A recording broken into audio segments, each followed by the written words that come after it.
không có hối hận. Tình yêu em trao cho anh như phá lên rất trắng trong. Em yêu anh yêu em tưởng như giấc mơ. Thời gian anh em bên nhau đã thoáng qua trường ấy năm. Từ gì này áo sơ mi em cho anh vẫn nhớ vẫn về. Sầu đau bao nhiêu hai ta khi xưa cùng đã trải qua. Anh yêu em ra sao chỉ em biết được. Em có nghe ai nói với em rằng lòng này rất yêu em, yêu em. Dù cho bao nhiêu cơn sóng cạn khô hay núi đá mòn,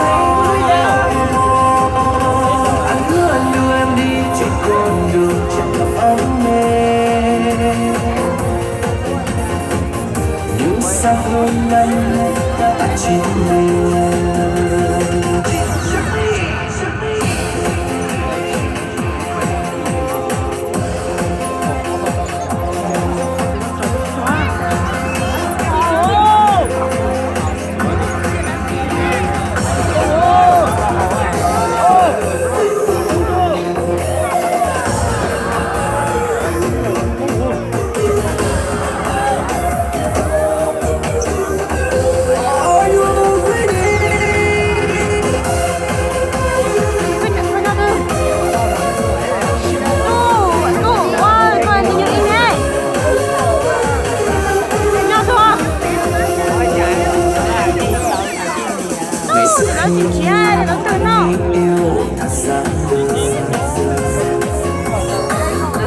Rằng yêu không chua không cay không đau không có hối hận.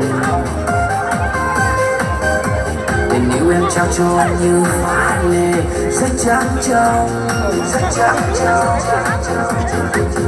Em yêu anh yêu em tựa như giấc mơ. Thời gian anh em bên nhau đã thoáng qua trường ấy năm trường ấy.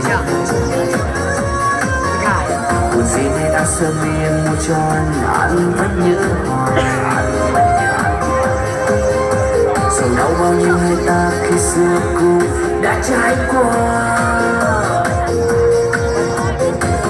Anh yêu em ra sao chỉ em biết được. Em có nghe ai nói với em rằng lòng này rất yêu em, yêu em. Dù cho bao nhiêu cơn sóng cạn khô hay núi đá mòn, anh hứa anh đưa em đi trên con đường tràn ngập ấm êm. Nhưng sao hôm nay anh chỉ yêu, anh chỉ yêu. Em có nghe ai nói với em rằng lòng này rất yêu em, lòng này rất yêu em. Dù cho bao nhiêu cơn sóng cạn khô hay núi đá mòn, anh hứa anh đưa em đi trên con đường tràn ngập ấm êm. Nhưng sao hôm nay chỉ nhưng sao hôm nay